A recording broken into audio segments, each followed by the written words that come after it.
I don't know how many times I've been asked to cover Kingdom, but I think it's at least 7 times, I'm sure. But now we got Kingdom Ashen of the North. I love covering TV shows if they were actually cohesive enough to do so, but usually they're not. Regardless, in the somewhat distant past, in 1601, way over in Asia, a fledgling country is attempting to remain established while dealing with the Japanese, trying to invade from the south, and another group to the north, uniting villages through violence. So, maybe not really uniting them, more like just making them terrified. While this turbulent time is unfolding, ancient carvings are found depicting the ability to bring loved ones who have passed back to life. The issue is, however, what's dead should remain dead because they don't necessarily come back the same way that they went. Pet Cemetery prequel confirmed, except over in Asia this time. A section of forest is then blocked off from anyone going in, giving the long-standing tradition of not FAFOing. However, as events continually unfold in ways that could have easily been avoided if you aren't a major tool, an outbreak would then take place that appears to kick off the TV show Kingdom. So in today's episode, we will discuss what this plant is, how it is able to take over the nervous system that is already deceased, and why exactly those who have this implanted are no longer really human, as we cover Kingdom Ashen of the North.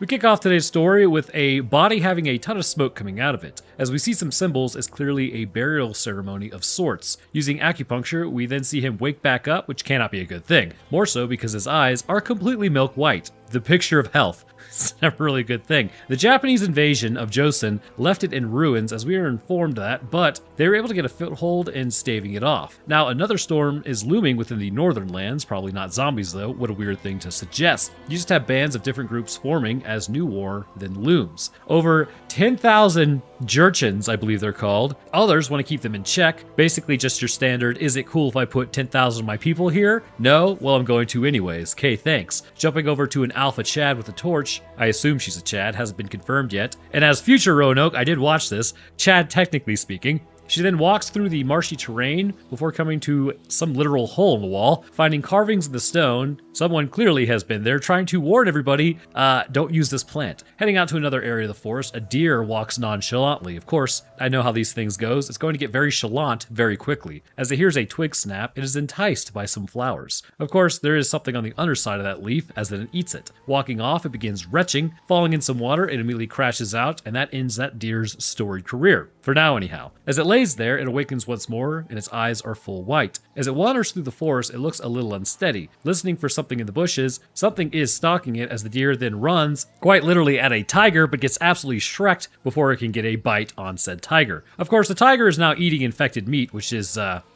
probably not a good thing, and that's what the Giga Chad with a torch appears to be there to investigate. The plant brings the dead back to life, but you must pay the price. Interestingly, the plant also takes life to bring it back, which further raises questions, which we will have to discuss that in the science portion. Heading up to the totally not powder keg situation of the north, we are heading into a boundary village. As a rope appears to mark the boundary, 2 men are on guard duty as they hear something. Looking out in the woods, they decide to completely ignore that and continue on with their patrols. On said patrol, they begin entering the spooky, scary skeleton forest, apparently, as then they find a whole heap of people in the rocks. Riding into the citadel of Manpo, the locals discuss the prospect of another raid happening. They talk about how the Jurchen people went to get wild ginseng and then were all taken out. Yes, but by who? So for the last 100 years, nobody's been allowed in that area, as then we jump over to the worst attempt at covering up a crime I have ever seen. Tons of people, all stripped, maybe fallen into the trap itself, that's what it appears, except they're actually just placed there. Checking one woman's hand, these people were from the same clan, and she appears to be holding a bead that denotes what happened and who did this. Deciding to go to the boundary village, we then beat them there though, through the magic of this being a movie, and we're watching it,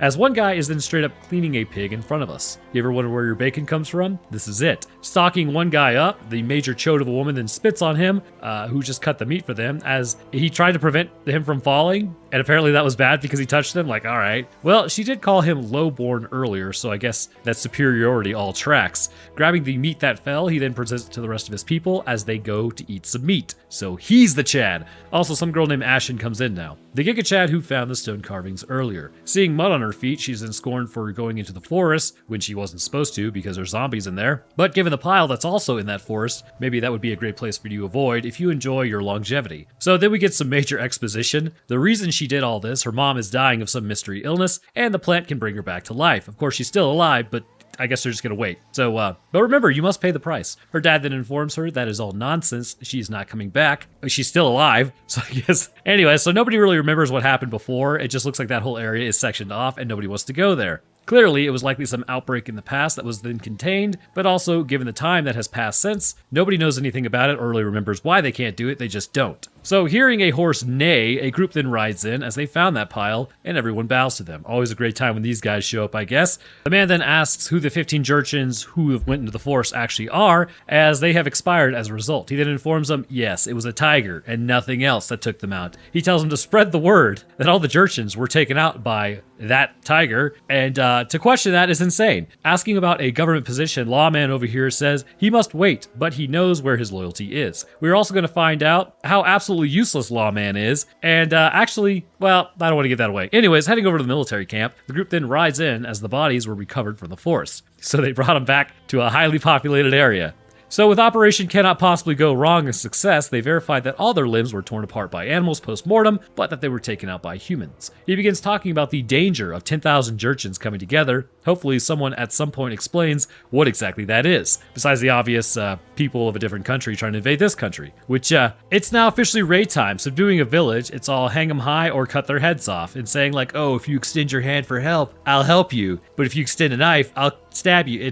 But these people weren't even doing anything. So the group then takes over the village. Essentially, they are having some real issues here. The Japanese are invading in the south, and the Jurchens are uniting people in the north to very likely form their own invasion party, and this group is stuck in the middle. If word gets out that their own people took out their own people, it could be a bit of a problem to explain, which may make people anyways, question why they are even loyal to begin with. Also, we will be questioning that usefulness of this government shortly anyhow, which, honestly, that's pretty par for the course. If you look at government as a whole anyhow, a lot of questions get raised. So it was a tiger and nothing more. Heading over to someone's house, Lawman then meets up with what I can only imagine is a government official based on his demeanor, as then he asks him if he was there. And then he's like, well, are you sure it was 15 people? Accusing the man and his elite guard of doing it. It is the only logical conclusion, as then he tells them to discipline his men before someone else finds out. Apparently he thinks he owns the ginseng. However, it's the king who owns the ginseng. So to take out 15 people was actually not his call. He says the people are beginning to get anxious, so he will organize a tiger hunt to calm them down. He warns Turd Ferguson to stay out of trouble and chill out. Back over at the military camp, the bodies are then burned in order to hide any evidence of what happened. Well, I guess they won't be reanimating, so that's good. And on the border area, the guy uniting everyone from the north has found the border village. Ashin then starts asking her old man if those 15 people actually really did get taken out by one tiger, which, I mean, have you seen tigers? Like, one swipe and your head gets knocked off. Pulling out a knife, Ashin then says, if it turns out to be a lie, they will be very upset at him. And we're going to find out how upset they actually get. He then tells her it's her job to look after the family while he's gone, as bro's playing politics, which blows, but his hands are sort of tied with that. He then tells her on the other side of the river, they are fighting people just to survive, so it's better to be on this side of the river, where there's protection from that, assumedly. So that's why he has to go undercover. The old man then thinks he will officially be appointed soon enough, and then they will live a good life. Assumedly. As a government official? Okay, yeah, if you say so. So, I don't know. Are people working at the DMV living the good life? I have no idea. So anyways, taking off in a canoe or a kayak, I forget the name, we then jump over to the next day. Grabbing some water and bring it to her mother, she's not looking so hot. But it could be a nutrition issue, which nutrition back then was not as great, but now we have nutrition that's way better, which is today's sponsor. But first episode is sponsored by Groons. I have been converted. I love these things. Currently, I'm on a cut, and while I'm getting nutrition from Whole Foods and whatnot, it's nice to know that 25% of my daily minerals and 100% of my daily vitamins are covered in a snack pack of gummies that taste delicious. Gut health, thicker hair, energy levels higher, convenience, all wrapped in a gummy bear that serves as also a prebiotic. Not too long ago, actually I was drinking green drinks, which are okay, but I found myself just growing really tired of chugging. With Groons, is actually something that is part of my morning routine that I really enjoy. Along with this, what I also really like about Groons is I seemingly have the MTHFR gene, or the mutation of it, and because of this, the standard cyanocobalamin found in pretty much all multivitamins and energy drinks, which is synthetic B12, trigger the most god-awful migraines in me with a sprinkling of blindness, which is great on road trips, as you might imagine. However, Groons vitamins are methylated, with B12 being methylated as well, and this means that my body can actually break it down without the threat of it turning into the cyano portion in the process, which is related to cyanide, which is not wonderful for my body, as you might imagine. But also because Groons is a methylated vitamin, this means that it is more bioavailable to my meat suit, which is fantastic as I can actually use it. I'm a lifer on these gummies now, and if you try them, I imagine you would be too. So if you're interested in checking them out, you can get yourself up to 52% off Groons today. Just click the link in the description. So So saying it's finally time to call the doctor, it may be a little late on that one. I think probably day 3 it was time to call a doctor. Of course, doctors back then were exceedingly limited on what they could actually do to assist you. Maybe give you like, I don't know, some plants that make you feel a little better. Although there is natural aspirin in some plants. But also, consequently, living out there, no doctor is going to come out that far as Ashen then takes off. Over in another village, the old man is telling them about the tiger. It's 1,000 years old. Sometimes it can transform into a human. Thousands of men have gone into those mountains trying to find the tiger and then met their end. He says the men who went there recently had the same issue. The dad then says he saw it with his own eyes. See, look, that's just all based on the concept of like, do these people trust you or not? Maybe attaching yourself to the lie that much, not a good plan. So one guy appears to know something, however, as he says if he's lying to him, he will die. He has the same branding on his hand as the people who were in that pile, so not a good sign. Ashen, meanwhile, blows past the rope and then heads into the cave to find the plant. Heading back into the Cave of Wonders, she just continues looking at these carvings and pulling back some of the plants. A carving of a person is there. Pulling some plant out of the bag, it's a flower that appears to match the description. Over in the woods, a tiger hunt is in full swing as everyone begins looking for it. The Special Forces group wants to bring the tiger up into the mountain. But remember, you're only pretending to hunt it. One guy informs everyone of what to do. Don't go too fast or too slow. Too fast, you're going to get attacked and then eaten by a tiger. Too slow, and you get separated, or you lose it, and then maybe you get eaten by a tiger. So, stay with the group. Finding a paw print, Special Forces team here says the tiger should be running away, but its tracks appear to be kind of showing it's coming right at them. Which is a little weird for a tiger. As the group continues trying to force it out, they then hear something. Stopping, they look into the bush as it starts lunging at a few of them, which, my god, the concept of a zombie tiger is horrifying. Ripping off arms and chasing down others. This is not a good time. The hunt appears to have turned. Giving chase, then starts picking off stragglers as Meal Team 6 attempts to keep up, finding blood everywhere, along with a few body parts people graciously left behind as an offering for the tiger. One man who's barely alive says that thing is not a tiger, it's a monster, and then he just sort of flatlines out because I believe his carotid was cut. That does not look good. Actually, you know what? That's jugular because it's low pressure. Sounding a bugle to any surviving hunter, they are told to retreat from that thing as then they nope out. At this point, another group who's a part of the hunters strips down and begins going off on their own, while Meals on Wheels enters the enchanted meadow. The other group exits out of the woods as, yes, it's the Pajawe there to investigate the area, posing as hunters, as Meal Team 6 then gives chase. However, as they run, there still is a zombie tiger at play, which arguably, that should be the real concern, but who would suspect that thing is running around out here? So as they hear it go to attack, the tiger is just going absolutely ham on everyone. One guy actually gets a few stabs in on that thing, but it does nothing because it's a zombie tiger, as Meal Team 6 then hears all of the commotion. Stabby McStabberston bleeds out because it was eating his chest, as another Pajawe then gets attacked and then tackled by team lead over here. The last Pajawe then gets spotted as the tiger comes up after him, but it's already missing an eye from its earlier endeavors to try to take out that one guy. Squaring up, he stabs it as then it gets a hold of his arm. Running over, hearing a noise, they then spear the tiger in the head. The Pajawe then wraps his arm and grabs a knife as then he guts the tiger. Of course, that thing was eating his arm. So we're going to find out this is a bit of a problem. The tiger was already dead. Its organs are completely gone and turned to mush. The others see that as another guy then comes running over. The Pajawe then asks where his brothers are as they died on their soil. I mean, did you see that thing? That tiger has been stacking bodies. Could have just been that. I mean, it took out a ton of hunters is all I'm saying. So this is going to kick off some real issues though. You could have easily just said, yes, that tiger that just ransacked you guys took out 15 of your guys as well, very easily. And then we burned the bodies due to fear of infection. But we're going to find out that Lawman is a real coward. Ashin, meanwhile, is on a totally different side quest. Moving down the mountains, she then finds the branded symbol of one man's hand who was taken out by an arrow, a very specific arrow. Ashin then looks out, seeing the village, and as they go to see if she came home, arrows are being fired through the village that then burn down the huts as a raid is now being conducted. Running in, some get taken out, some get wrecked. One man then walks around looking like an absolute doucher as he's just dodging arrows. Like, all right there, Legolas. Finding younglings, I mean, he's not looking too stable, and as we find out, nobody actually does survive, but you can't show on TV shows, or even, I don't even think you can really do it on movies, basically younglings being taken out. It's kind of like the same sin as taking out like a dog. People just are like, I mean, that's just grotesque. Asha then goes running back to find her village ransacked. Finding her mother's bed, most of the adults that were still living have been hung up to dry, so to speak. Which, I mean, man, mentally you ain't coming back from this one. But you could technically use the plant, which I'm not going to advise that. It is now the next day back at the military camp. You know what? Actually, it's further past that. It has snowed. And approaching the camp, because it's sort of the last place to go,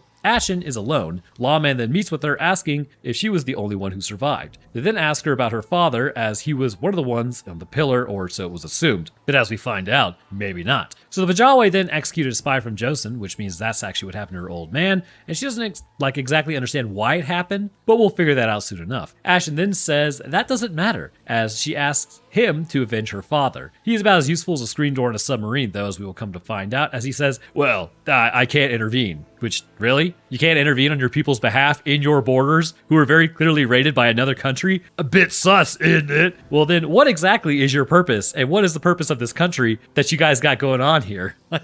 Yeah, okay. Anyways, so she's just asking for vengeance at this point. She wants nothing else, as he says, well, they need to take care of her given she's about all that's left of that entire village. Bringing her over to a barn that is apparently going to be her home. Which, I mean, it's worked for thousands of years, really. The door then opens, letting out all the farts, subsequently, which is also the heat, as then she goes to close it. Crawling back under the bunk in the hay, she looks through the slats and has some nice PTSD flashbacks to her dad and the village. You know, as a nighttime treat, and she remembers holding the flowers. The next morning, she begins tending to the animals, cleaning up the barn, bringing laundry to the river to clean, which, man, that's gotta be really cold. In her free times, she kind of just practices archery. That'll come in handy if you ever need to dispatch zombies. The locals talk about her, saying she's buried the bodies herself as she continues working on her archery. Jacking a boat, she then goes to study the Bajawe military camps to see what they are doing, which we got a real, Sam Winchester after losing Dean for 6 months thing going on here. She's just become very robotic. Going for a hunt, she gets chased by boars, which if you've never been chased by a boar before, those things are real jerks. And then climbing up a tree, she's now older as she straight up domes that thing, which means bacon's back on the menu, but boars actually apparently taste terrible. As she continues with the laundry, special forces don't acknowledge her as per usual, as then she heads back to the river. And as she does, one guy then goes into the barn, calling out to her. She's in there as she pulls a knife on him. He threatens her survival, that if she takes him out, I mean, how well is she gonna fare considering she's in a military camp taking out soldiers? He says she's gotten too big for the barn, which irrelevant. Animals must be tended to. So now this is a situation involving several people, just to be clear. So as one of those situations, it's not ideal. And continuing her montage of archery and barn cleaning, she has given into the dark side of becoming a stealth archer build, which we all inevitably became. Rowing back to Bajawe lands, she then turns over the information to lawman who still hasn't done anything to avenge her old man. The king has called off the peace talks with the Japanese apparently, as all troops are ordered to the south, leaving them little troops to defend against the Bajawe.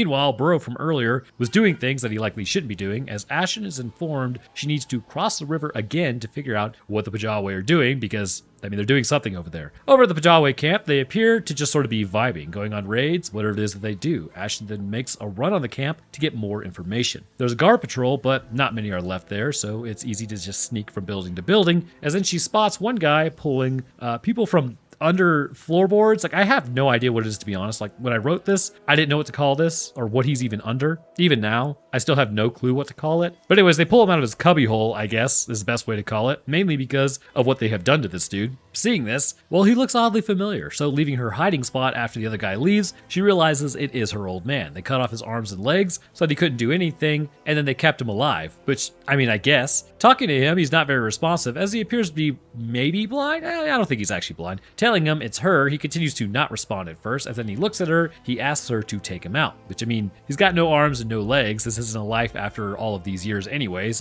the mental trauma alone, which, pretty reminiscent of Santiago finding Maria events unfolding. So ignoring her or his request, she gets him free, but he keeps asking to be taken out. As she sits there with him, she then stabs him, freeing him of his mortal coil. Yeah, that was mega depressing. So one must ask, why exactly, if he was just talking about a tiger taking people out, was he reduced to this being branded the spy that betrayed his people? Leaving the village that morning, she just sort of walks away as she lit a bunch of it on fire, but nobody appears to notice that she was out there. Returning to the military camp, the troops are all headed out, and watching Rich Boy from earlier go by, she sees his arrow is the same from that one guy that got taken out before her village got massacred. That night, special forces retire for the evening as she takes out one of the guys because she needs to get some information. Breaking into the file, she reads what has transpired. It mentions a war breaking out, but they wiped out the village to prevent that war. The Bajawe back at the Tiger were apprehended as they are told their brothers were not killed by a tiger. Lawman totally sold out Ashen's father. What a doucher. But that's the game of politics though, so sacrificing some people possibly for yourself and apparently others, but probably just yourself. Again though, you fail to protect your own people and you just sort of suck. Like, what if that information gets out? Having some more flashbacks as a mental horror treat, she remembers the plants some more. Going back to the farm, one of the soldiers who keeps harassing Ashen then enters the barn once more. Setting a trap for him, she sees a flower as then he just gets a knife several times to the back of his neck, which is fairly excellent. No need to be friends with these cowards any longer, and then using the flower on him, she unleashes him into the military camp. As the other soldiers then find, they ask what this is even like it is, and he immediately starts running at them, tearing apart another soldier. As the other goes to help, he gets chased next, as then he takes off and gets bitten. Others come down to help, but that dude is just not letting go. He now begins attacking the other two, as then they fall to the ground fairly injured. One goes to crawl away, and even considered the infected has broken legs, Patient Zero is able to stand up and starts biting. With the outbreak starting, Team Lead then goes to bed, remarking how it's so cold. Team Lead, not to be confused with Lawman, just so you know. Finding blood in his bed, he then sees his other comrades have been taken out and are now converted. As they start waking up, one guy literally breaks his back going after Team Lead. Another then hears him yelling as he exits out of his office. Checking on everyone, he finds a flower on the head of one guy. Walking back into his office, he then grabs his sword as he sees the other stand up. He immediately runs at him as he uses his sword to keep him away after lighting him on fire. It appears to work, at least for a second, as then he moves some more before slumping over. Team Lead, meanwhile, is being completely torn apart and bitten, as the camp is being completely overrun at this point, and this cannot be a good sign of things to come. Going to escape, Ashen just straight starts sniping dudes from a distance to make sure nobody escapes. Doming one guy through the head, sucks to suck, bro. Overlooking the camp, she then watches everyone getting torn to shreds, which, given the cowardice, it makes sense. Like, what's the point of your country if your country doesn't protect its citizens and instead just offers them up? Like, seems a bit cringe to me to fall back to that point if you have no intention of holding a country together. I hope you're not collecting taxes. Meanwhile, any survivors have fallen back into one room as one guy gets covered in blood. The other survivors now start getting sniped as the infected make it in and start biting everyone else. One guy makes a break for it, getting cornered, as then she wings him in the Achilles tendon and then he gets bit. Basically at this point, anyone putting up any sort of fight and succeeding and are out in the open just gets straight up domed. Meanwhile, one guy is hiding behind some sort of shields, as then she hits him through the small opening, which is just an absolutely crazy trick shot. With the camp successfully ransacked, everyone is gone or infected. Admiring her handiwork, one guy then tries to make it to the roof, calling out to her. Sending an arrow through his hand. Yeah, big dog, I don't think she's really here to help you at this point. And given he's stuck, the infected hear him yelling as they all build up underneath and then start biting his legs. Covering all of them in oil, she then lights them all up to take out the infection vector, then pacing the destroyed camp the next day, all in a night's work, it seems. Finding the main harasser strung up, she then is told by him not to kill him. Yeah, okay, bro. Not sure what's gonna happen to him, as she's just dragging a sack through the forest, which now I know what happens. So she basically did the same thing to him that they did to her dad. So basically throw him in some water and his name becomes Bob. That sort of deal. Anyway, so someone then calls out to her saying she's back, as she has come back home. It's her village, and I'm like 98% sure this is a delusion because everyone got from earlier. But everyone is super jazzed to see her though, and as she approaches her family, they're inside the tent, all looking at her. Oh god, everyone is way too happy, and there are way too many people in this tent. It is not real. It's a total delusion. Seeing the deer from earlier that infected the tiger, Ashen then rezzed her whole village after chaining them up, as she has then brought a snack for them. Saying she hasn't taken proper care of them, they don't want deer, rabbit, or pheasants. They want human meat. Pulling the guy out from earlier, Meals on Wheels has now arrived, I guess. And from this moment on, she says she will provide them with delicious meals only. Specifically, manwich, which are objectively delicious. Rolling him towards them, this douche canoe officially gets eaten because this guy totally blows and this is what he deserves. But oh, my country. It's like these soldiers were just absolute losers. Anyways, so leaving him there to feed, or be, I guess, fed on by the village, he is then sacrificed. They chow down as she sees their faces and remembers how they were, but these things are not how they are. They are now zombified, which is not a good thing. So leaving the barn, she says she is not lonely. She's going to take out every living thing on Joseon's soil, and then she will join them. Meanwhile, over at the Joseon border, the Japanese have hit the south once more. One guy gets up to make a trek as the envoys have now arrived. The soldiers from earlier have finally arrived, and with them, so has Ashin. Taking the flower, Ashin then tells a physician that it can bring back the dead, which is probably going to be useful during war. The plant must be placed in the brain before the nervous system rots, and then the person comes back after 2 hours. Well, something comes back, but she leaves that out. Not the person, because the frontal lobe appears completely gone. Telling him that, Ashin then stands in a field as a group of riders approach. She squares fires up with Pajowe as she readies an arrow. Firing it, I would have to assume this is where the TV show starts, but thus concludes Kingdom Ashen of the North. Hello and welcome to the science portion. So as many of you have guessed, there are quite a few things going on here neurologically, because for a person to be this completely destroyed mentally and to still come back denotes something rather peculiar is probably going on with the body, as well as, what makes you you, which is going to be that weird thing that controls your meat mech known as the nervous system. So to kick this off, I feel like lately we've been covering a ton of information relating exactly how the brain meets its end and what that would ultimately result in, which in its final form is going to be complete and utter brain death, which is, as you may imagine, completely not cash money. With this in mind, what exactly are we looking at when it comes to brain death? I think the best thing that we can do from this point is to initially discuss how the brain would actually behave to the reanimation point, because that appears to be the most clear route. So being alive to then being gone to being alive-ish. So let's begin. Also, don't click off or you're a giant dork. So to kick this thing off with the living, because that's somewhat important, otherwise you have really nobody to resurrect, which, as you may have imagined, kind of goes against the grain. The human brain is a ridiculously complex piece of machinery that has several portions of it that are sort of indicating what exactly is taking place when somebody is infected in Kingdom, and why the plant can accomplish what it does. When you look at the human brain, there is a somewhat outdated concept, but it's still relatively going to hold true to this day if you don't think too much about it. It's a very basic model, but you have essentially the lizard brain, the mammal brain, and then the primate brain. These areas of the brain are essentially ordered in ascending tiers, at least with humans being the top because humanity number one, and this is what is known as the triune brain. The lizard brain is, as it's called, the oldest portion of the brain, and coincidentally, or maybe not coincidentally, it is going to be the most robust concerning longevity in the face of difficult events for itself. Robust in the fact that it can actually have a greater ability to resist oxygen deprivation. Within these areas, such as the pons, medulla, brainstem area, and in general the basal ganglia areas, these areas are essentially there to help you avoid harm, and in general, this is going to be where most of your instincts are held. Why am I so terrified of flying and have to fly to Europe in January? Because I have friends who claim to care about me, yet they want me to get on a plane for 8 hours? Because areas of the lower portions of my brain are working with the next area in order to alert me that I am in mortal danger and about to die, even when there is logically no danger present, because the primate area of my brain is like, well, we should learn to socialize.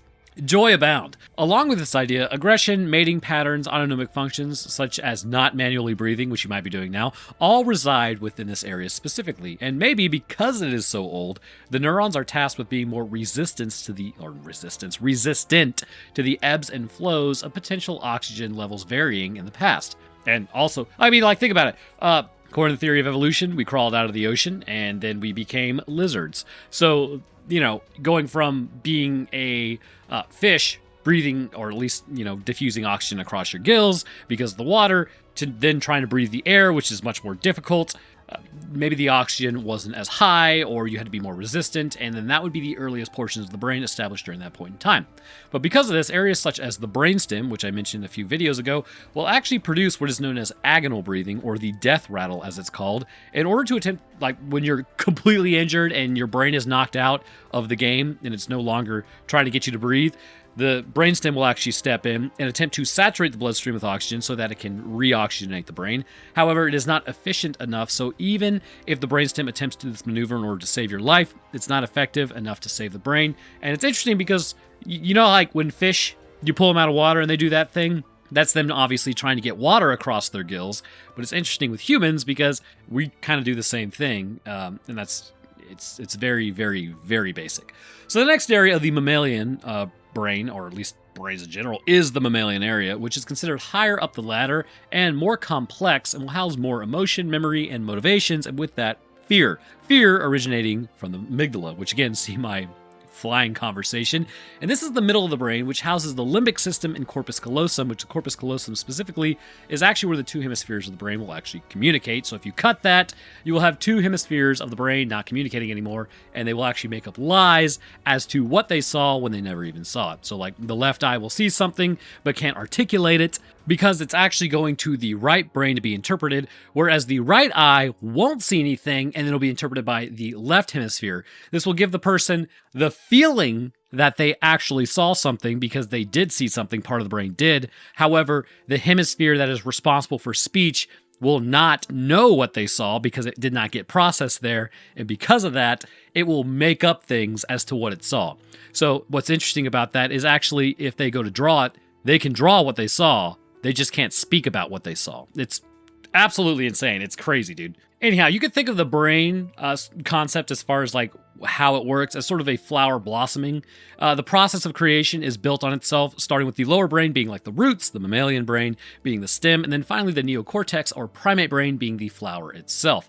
All the same organism, but built on one another, and that over time becomes more complex and has different functions. The neocortex is the most interesting line of thought concerning the resurrected in Kingdom because the people brought back appear to have this area absolutely destroyed. So what does that mean? Well, the neocortex is responsible for us, basically. This is the cerebrum, which is the outer edge of the brain, like your thoughts, decisions, higher reasoning, language skills, future endeavors that you care about, all stem from this area. If this area is damaged, you can have actually some tremendous impacts placed upon you.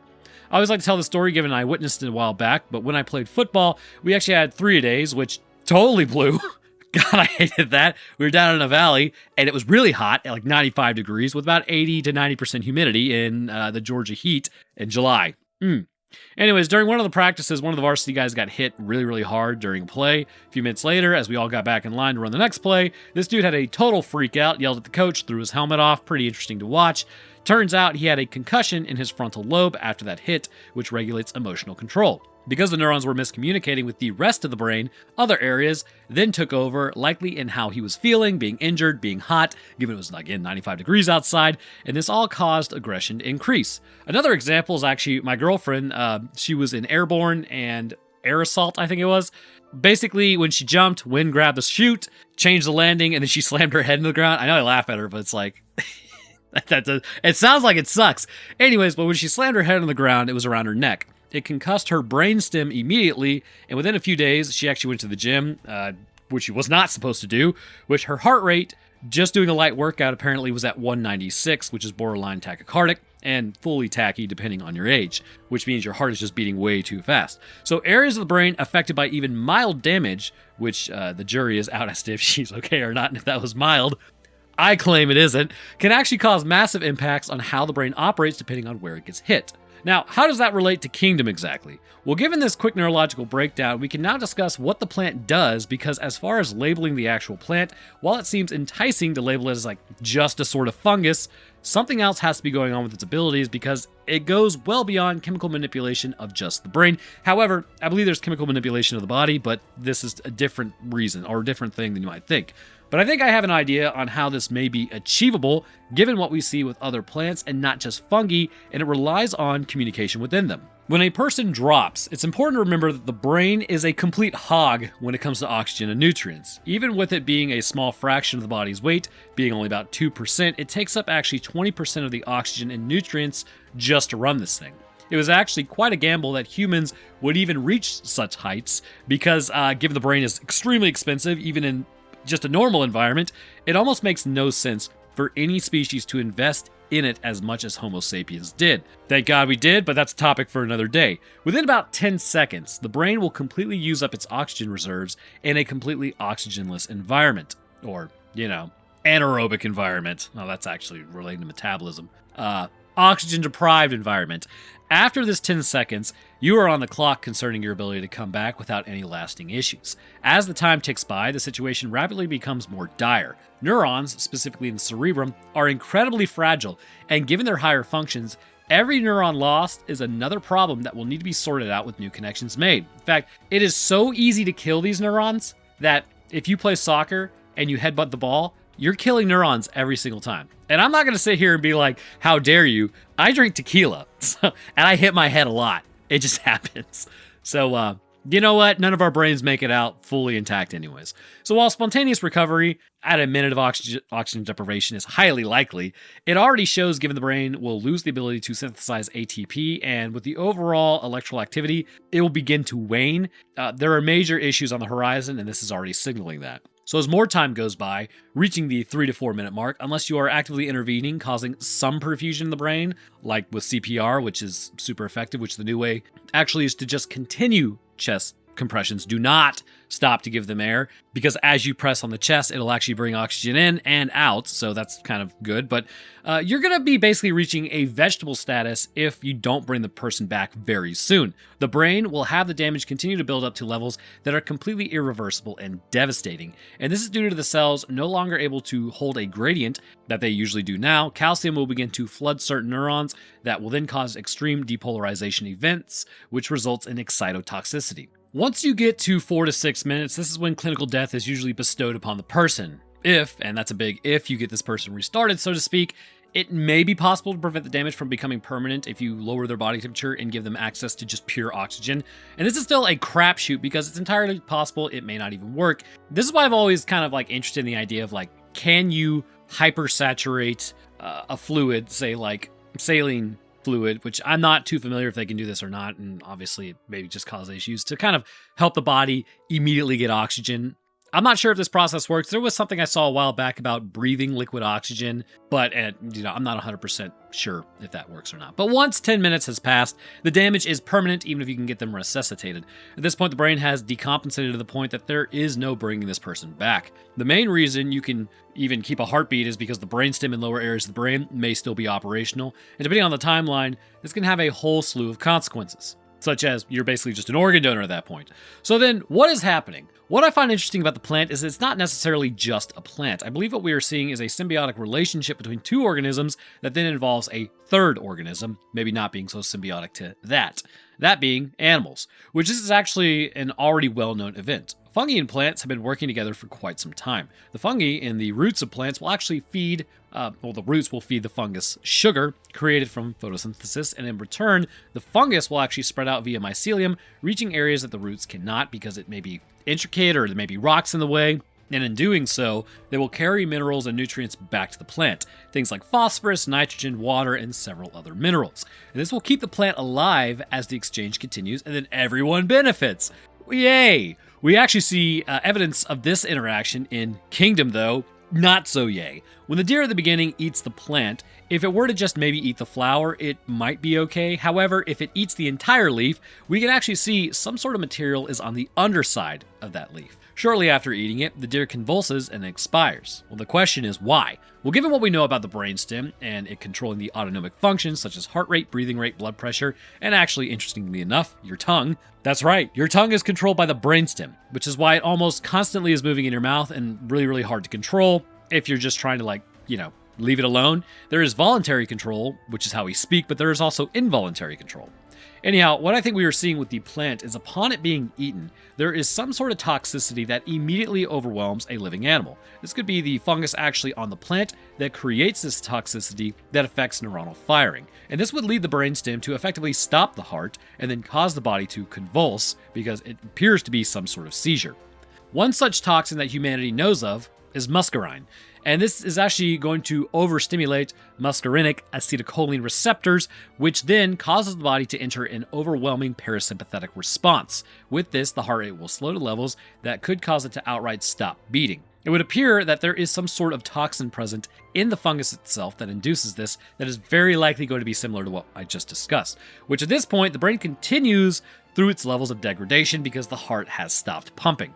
However, remember the 2-hour mark being key, and this is where the plant comes into play. Given that the instructions say the plant must be administered in the forehead at a maximum of 2 hours after the body decompensates, this would mean that once the nervous system begins to rot, so to speak, or just reaches levels where it can no longer hold any sort of gradient, then it would just be too late and you aren't getting that person back up. However, placing the flower in the brain earlier than that will cause a completely different reaction.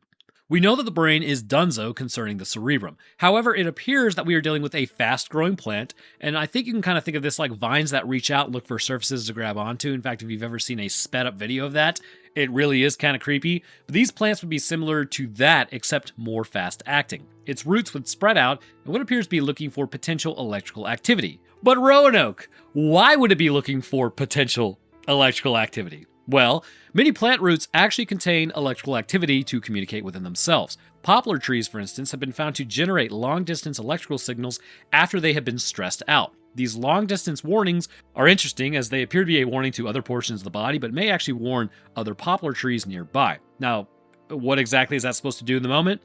Not sure. It's not like a tree can throw hands if you're starting to cut down trees with a chainsaw, and if there's fire coming in, it's not like it can run away. It's just going to burn down. But its purpose technically is to alter photosynthesis because that's about all it can do.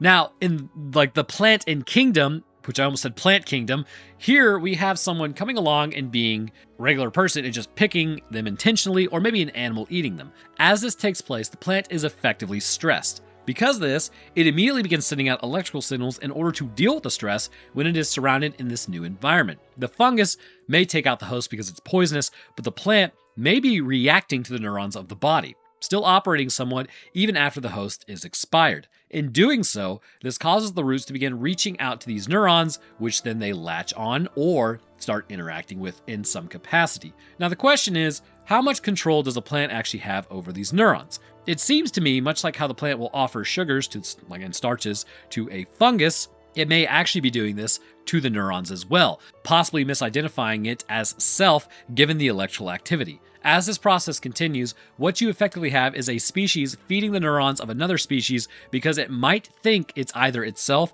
or another form of itself being its own species, which it now wants to keep these neurons functional. Now, we do have some glaring issues to sort of shore up here. First, the aggression. What we have are people who are still functionally able to move. The satiety areas of the hypothalamus have likely been altered or destroyed, as this was a higher area of the brain, stored in, I believe, the mammalian area. The cerebrum is completely shot, meaning reasoning, memory, language, all of those are gone, but the instinct and movement of a person are all that's left. Not to mention, some areas of the hypothalamus may still be somewhat viable, and if any blood is moving in this area, it would show extremely low nutrient levels, even if the neurons are being supplied energy by the sugars of the plant. And this would make the person who is running off pure instinct absolutely rabid as they seek out others to eat. But you know, it's an interesting thought experiment before moving on. What happens if you could keep somebody's heart beating while they were infected with this plant? Obviously, this would be horrific because it would be a plant taking over them and they would still be functional. But I think it would work a lot like in Resident Evil when you get those little brain sucker things on your head that then control your body because they stab into your spinal cord. I believe your brain would still be operational. You would just be contending with something in your body that wants you to do something else. So you may be able to possibly resist it more, but it would kind of be like your arms would move, your legs would move, and it would still be also something breaking you down. You would be dealing with toxins. So you'd have to like artificially keep the heart pumping and the oxygen moving for this plant to keep growing. And then I can't imagine the pain of roots moving through your brain. It would be like the worst migraine of your life. Anyways, that's just sort of, I think it would be possible. Obviously, in 1601, it's not going to be possible to keep somebody alive, and all you can really do is resurrect them to a degree. But if in modern technology, you could maybe keep them alive. But then again, you would just be Umbrella Corporation. So whatever. So the other issue I do want to talk about as well is how the organs will actually melt, and this is maybe typically something we can expect. I find this one a bit harder to fully catalog because the tiger's organs were gone after eating the deer. This means it was dealing with a secondary infection from eating the deer, which means the infection originates in the gut. The intestines appear to be rapidly broken down for energy, which means the whole digestion process has now shifted. What you have effectively built is like a tiger pot. It is still seeking out nutrition because as it eats, the organism will then enter the cavernous area where the intestines used to be. And here you have maybe like the root structure from the plant as well as the fungi breaking down the organism that the tiger has eaten. This allows for the plant to receive nutrients from the fungi, breaking it down, which then can be fed to the tiger neurons, keeping it alive.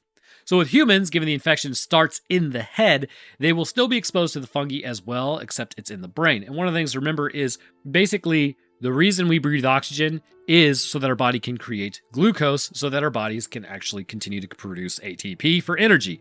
If that glucose is being supplied, then realistically, you don't necessarily need oxygen for that process. Anyways, so this likely creates a localized environment where destroyed neuronal tissue is being broken down in order to fuel the plant as it interacts with the still living neurons. So you're eating yourself. It's also very likely that the breakdown of the dead neurons is also what is fueling the rapid plant growth as well.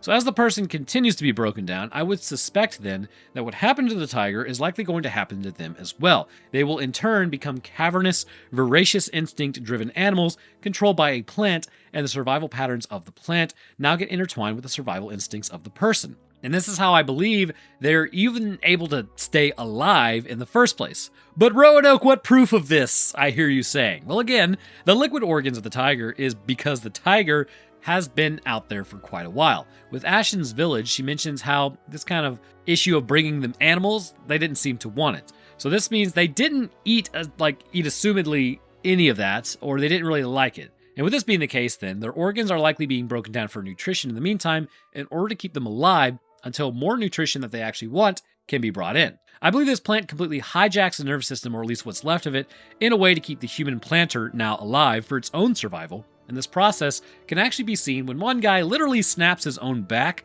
going after the other guy when they were all sleeping.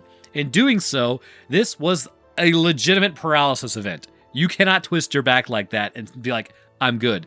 The spinal cord should have been severed and his legs should not work if it were coming from maybe just the brain being hijacked. However, given his legs still work, you can think of the plant's body as sort of a second nervous system controlling the motor neurons that are still alive in the body, with the plant taking over the process, I guess, of communication. If a gap is created, the signal just runs along the plant route until it can then be coordinated with other areas of the nervous system. The whole body is being puppeteered, I guess is the best way to put it. Not just the baser areas of the brain, but also the spinal cords and also the motor neurons.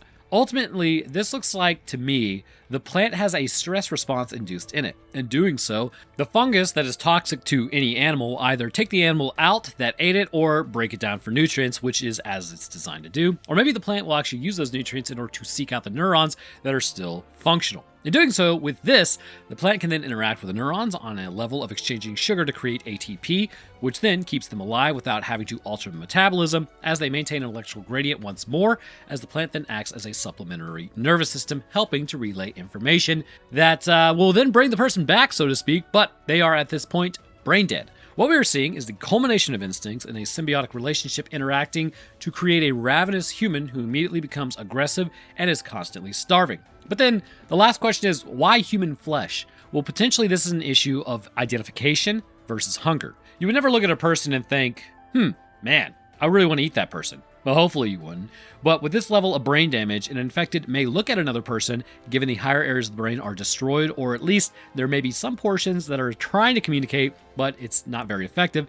With the hypothalamus clearly showing issues as well, there may be signals that end up getting crossed that in turn cause them to combine these starvation and plant instincts to think maybe that recognizing another human means you are actually supposed to eat that human and you would prefer them as nutrients. Whereas not recognizing another animal as your own means you actually have an aversion to eating them. They would still run in the same levels as basically how our brains work now, except sort of a reverse. But given what we see, that's what I think is actually going down. If you enjoyed, then please leave a like and a comment, as the algorithm is just chef's kiss lately. I'll drop my Twitter, Discord, Patreon, Roanoke Tales, and Instagram links down in the description. And speaking of patrons, I'd like to thank mine real quick. At the astronaut tier, we have Army and Kuseth. Thank you guys for your awesome continued support. At the Astrophysicist tier, we have Dust Dancer, Webtron Supreme, and Commander Balthael. Thank you guys as well. And at the Scientist tier, we have Some Big Nerd, Metric System, Invictus Echo, Official Texan, SSJ4 Lotus, and Gina Lane. Thank you guys to boot. And to the rest of my patrons, I really do appreciate y'all's support. Keeps the lights on around here, keeps the cats fed. It's greatly appreciated. But alright, that's going to do it for me. I hope everyone enjoyed, and I will see y'all in the next one.